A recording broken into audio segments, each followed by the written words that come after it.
Hey, what's up, everybody? I'm Brian Altano. I'm joined with Samuel Claiborne. We're joined at the wrist. We are joined and in honor of Nintendo's 125th anniversary, we here at IGN thought we'd do a bunch of Let's Plays for some of the most iconic games in Nintendo history. And yes, Kid Icarus made the list.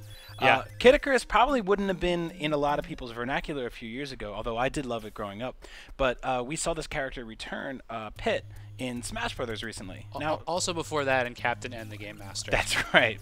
Much less notable, but still. That was one of my favorite cartoons. Me honestly. too. Yeah, it was weird. That was back he when had this fake shows like that. What was it? He had his he would say "coolest to the Maximus."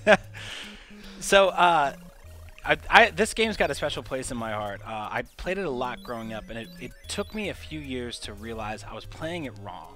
It's not an action platforming game, although it may look like that. Yeah. It actually is kind of more like an RPG. Yep, it's a platformer RPG, very much like its kind of sister game, Metroid. Yeah, that's right. So you'll see the hearts here that Sam's collecting that can also get turned into these hammers that you use to break open things to collect more hearts and items. Now, the amount of hearts you get actually help you level up at the end of each stage. You get judged based on how many points you get.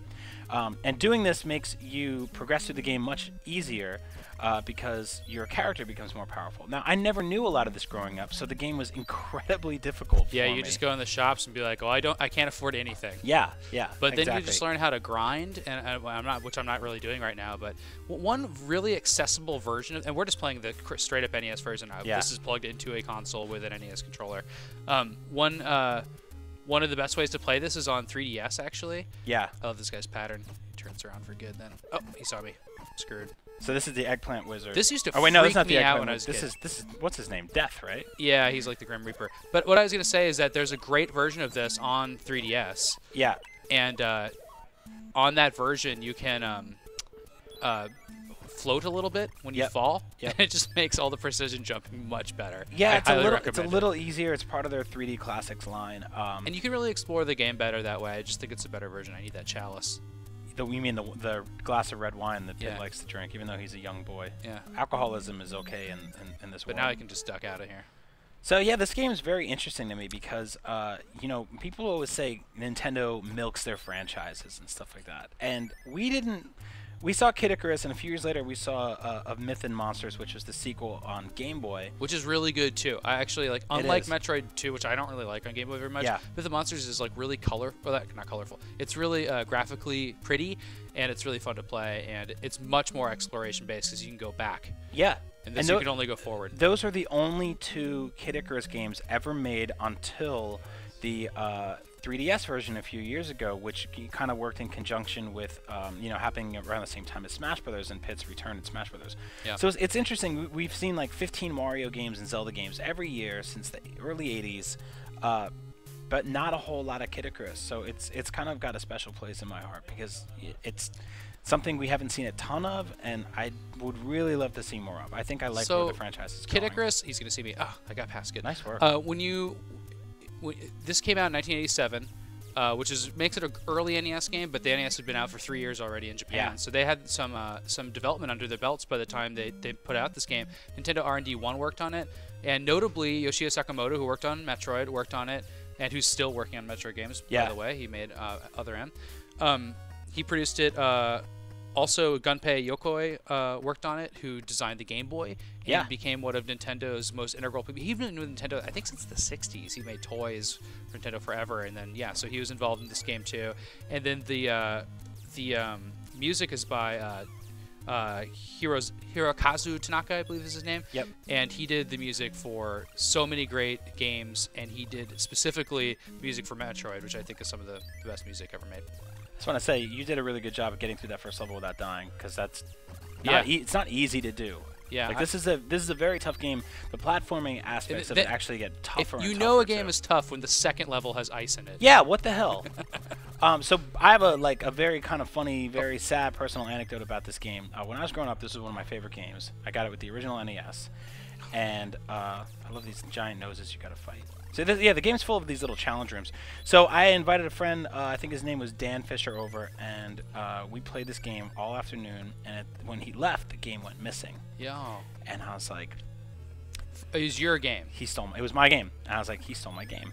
So I stopped being friends with him. He wouldn't admit it. For years, he was just like, I didn't steal your game. We stopped hanging out. He never came to my house again. But you guys knew each other. Like that was a bad thing. I mean, he couldn't have possibly gotten away with it. Yeah, it was like, why would you do that? But you know, kids are stupid and they do dumb things. Yeah. So he left, and for years I didn't talk to him. And about 15 years later, we got a new TV in the living room. And we went to move the old TV out, and a compartment from the TV, because TVs were made of wood back then, fell out, and Kid Icarus fell out of the back of it, covered in dust and cat hair. Oh my gosh! And an NES game was a valuable commodity then. Yeah, I mean, that's serious. Yeah, and I lost a friendship with a value commodity and you too. did you just snub him, or did you bring it up? By then he had already switched towns and moved schools. I never saw him again. Oh man. So yeah, I'm sorry, man, if you're out there. Yeah, Kid Icarus is a great game. My personal take on Kid Icarus is this is one of my favorite like rentals. You know, you used to be able to rent from a drugstore. Yeah, yeah. And or something like that, or like a supermarket. I just remember going to the supermarket and just getting this game over and over and over again. I never really got past level 3, but then there's codes that you could put in, like Metroid, to get pretty far. And one of my favorites is Danger, Terror, Horror. Yeah. All exclamation points. And then there's one of the passwords is Icarus fights Medusa's angels, which brings you to the last stage of the game, like completely powered with all the upgrades for your suit and for your arrows and everything. You know what? And we should wrap this up. Oh, that's really cool, actually. Yeah. We should wrap this up, but maybe I might just fall on my sword here because I kind of want to show what happens when you die in this game. So I'm going to let this last guy kill me. I also like how you can move around when you duck. I know. Oh, by the way, the temples in this game are fully exploratory. They're not platform-based, really. Oh, yeah. You, like, so go around in them. And, is it every 4 stages? Yeah. There's a really cool Zelda-style dungeon layout. Like, it's really complicated. You can draw maps for it. Yep. It's super worth it. They're very difficult too, and you actually do draw maps because the items that you get in the levels are exactly. You get maps and pencils, and you can actually like mark where you are on the map. But you can't see the map unless you get a torch. So there's 3 items just to tell you where you are.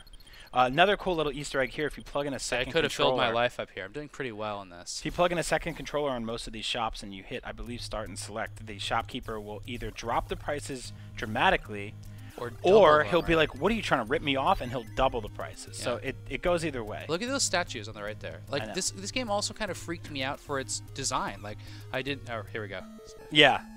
And I do love I'm finished. I'm finished. I do love the sort of Pac-Man-esque run to the left of the screen and show up on the right. Yeah. It actually comes into play a lot. Yeah. So yeah, this is Kid Icarus. It came out for the original Nintendo Entertainment System. There was a sequel called Myth and Monsters on Game Boy, and then there was Kid Icarus on 3DS. And those are the only 3 Kid Icarus games in existence. Pit is obviously in Smash Brothers again. We're excited for that. I think this is the one, man. Yeah, I think this game. I mean, I like that Game Boy one, but like, if you have to play a Kid Icarus game, this is the one. I didn't like the one. It's hard as hell. Just stick with it, grind, collect a lot of hearts. Try to grab that game, the 3DS one. I'm telling you, it makes it a little bit easier. Yep. You can save. Yep. It's really nice. Yeah. So, ladies and gentlemen, this is Kid Icarus. For all things Kid Icarus and the top 125 Nintendo games of all time, keep it locked right here to IGN. Coolest to the Maximus.